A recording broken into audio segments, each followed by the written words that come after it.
অনেকটা এরকমভাবেই ভাজি, কারণ কি প্রথমে আমি নিম পাতাগুলোকে করে নিই, শুকনো করে একদম ফ্রাই করে নিই একদম পাঁপড়ের মতো করে, তারপরে বেগুন ভাজি, বেগুনের ওপরে দিয়ে দিই।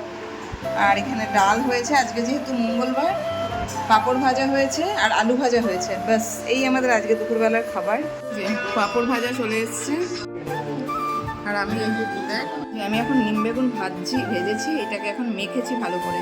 পাঁপড় না, আগে পাঁপড় না বেটা, আচ্ছা আচ্ছা প্রথম পাতে নাকি? হ্যাঁ, প্রথম পাতে পাঁপড় খেয়ে নাও। আমাদের প্রথম পাতে নিম পাতা যেহেতু কেউই খায় না, আগে পাঁপড় খাবে তারপরে নিম পাতা দিয়ে, নাকি করছি? তুই পাঁপড়টা তো খেলি, কিন্তু নিম পাতা দিয়ে খেয়ে দেখা তোর কেমন, মানে তেতো লাগছে না ভালো লাগছে সেটা দেখা। তুমি খেয়েছো প্রথম পাত? খাও,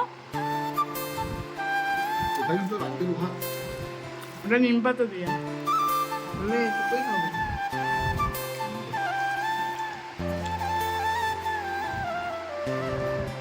সে দেখা রিয়াকশনটা দেখবো। তেতো বলবে না, তেতো